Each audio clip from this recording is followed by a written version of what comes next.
there, my name is Tara Lorenzi. I'm a massage therapist and a yoga instructor in Buffalo, New York, and I would like to share with you some stretches for massage therapists to do to help you give longevity to your career. I've been in practice since 1998, and I also have been practicing yoga since 1998 and teaching since '08. And I really feel like one of the main reasons why I am blessed to still be able to be a massage therapist with really no physical problems with my body is because I have the benefit of doing some great yoga techniques that help me preserve my posture and maintain comfort in my body while I'm working on other people. And I give really deep massage.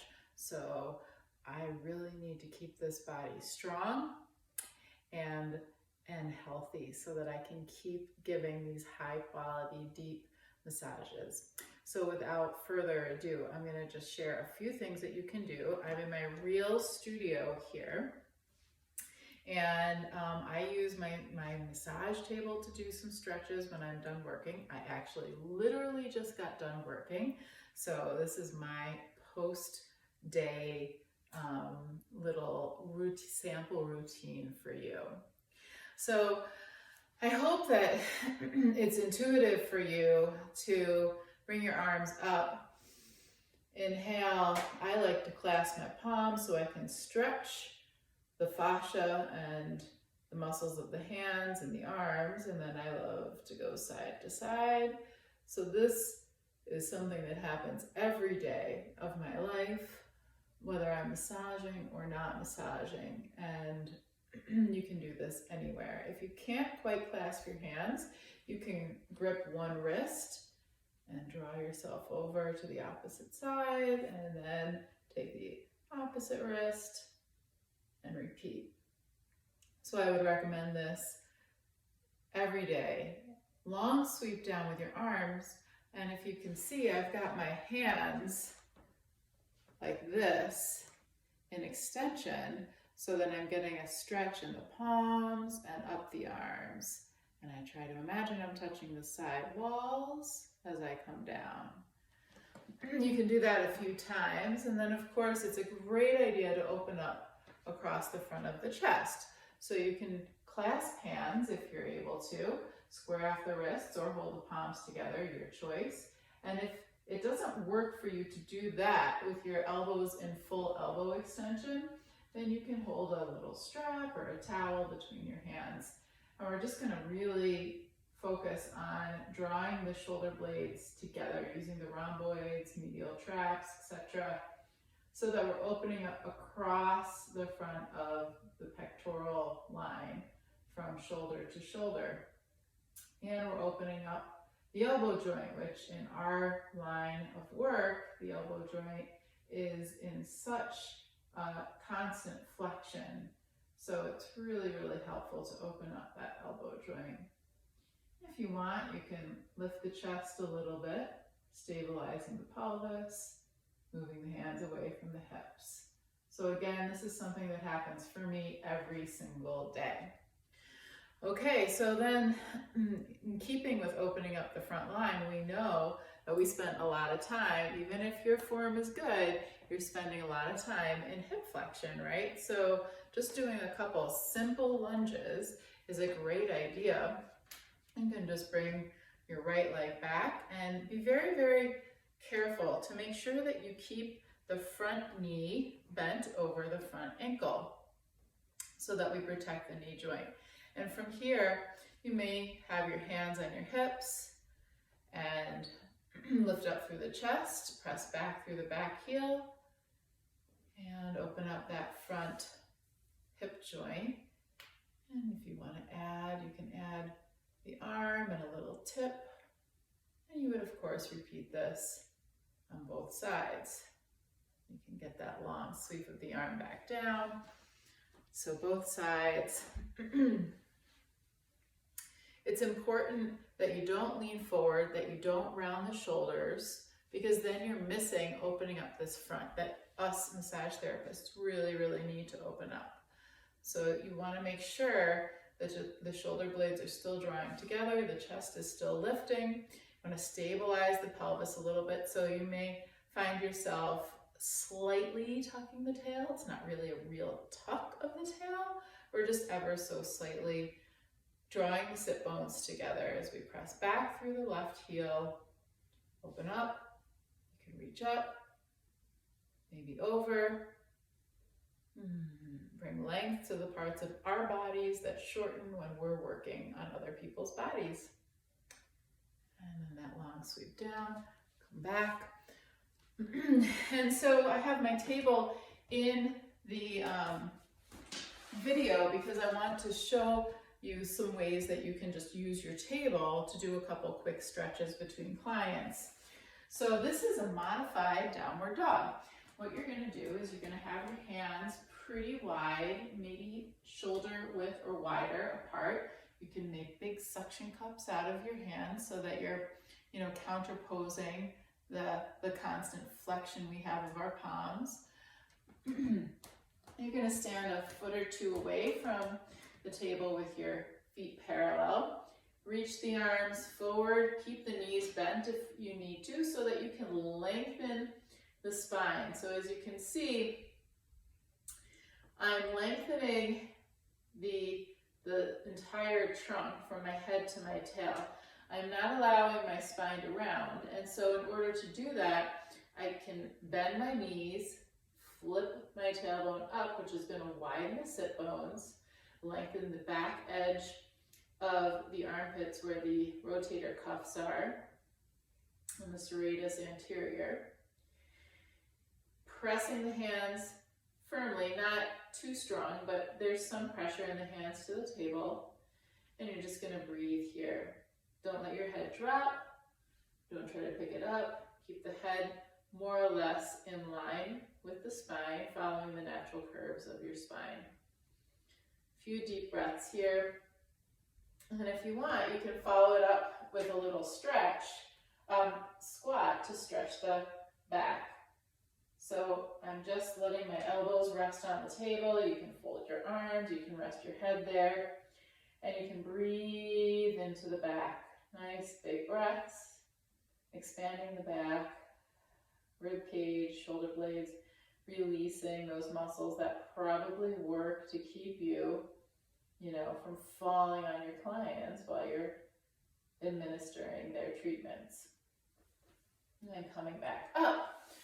You can also do this with elbows bent. So that would be akin to a dolphin pose in yoga. So I would bring my elbows to the table, and this is going to be a little bit more into the deltoids. So I just have my palms together, elbows resting on the table. I'm going to reach the hips back, and again, you're going to feel this in the posterior edge of the armpits. You'll feel this in the triceps and also in the anterior deltoids.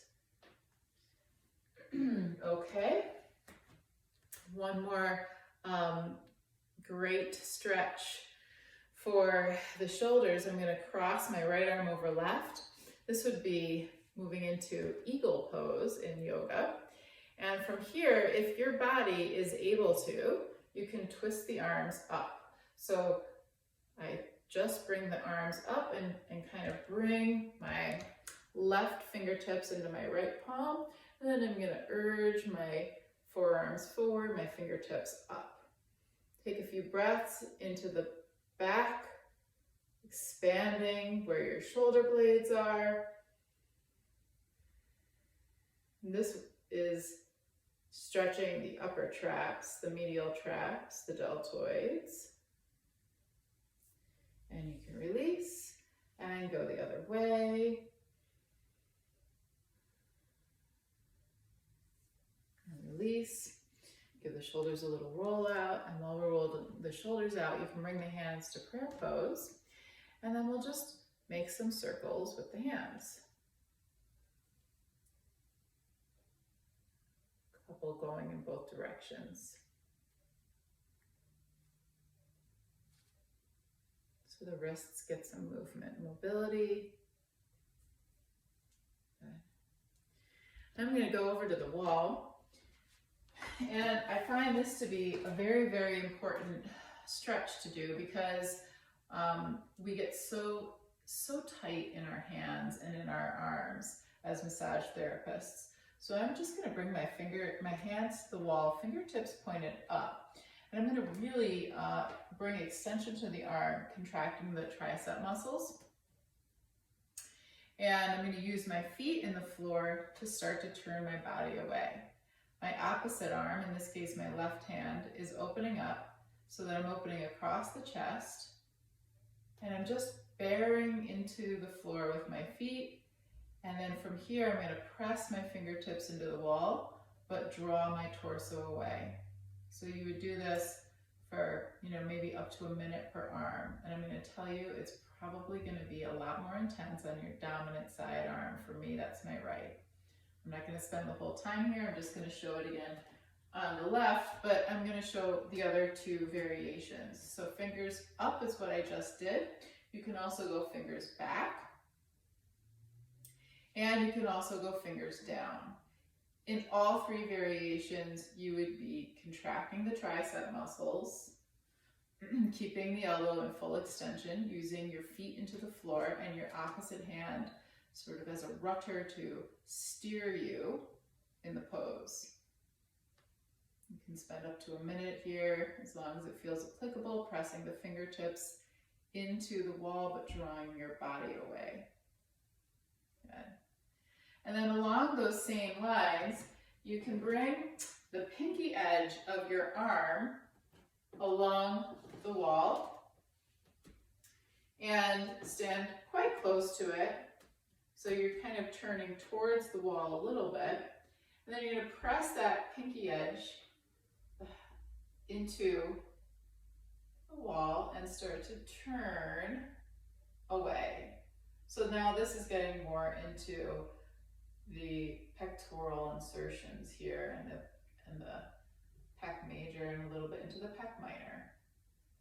Very important for us massage therapists. And then you can release.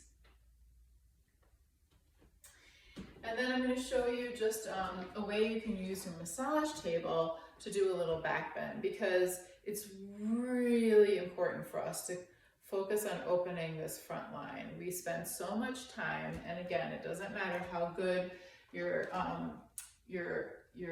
form is, we spend so much time, leaning over and pressing down, that inevitably there's going to be an invitation for our upper backs to round. So it's really important for us to bring the maximum amount of spinal extension to our thoracic spine that it can handle. The thoracic spine only has a small percentage of extension possible. I think it's something like 5%, but we want to invite that 5% in.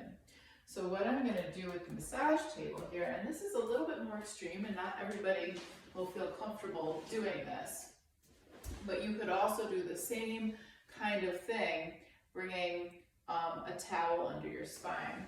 Let me move the camera so that you can see this better.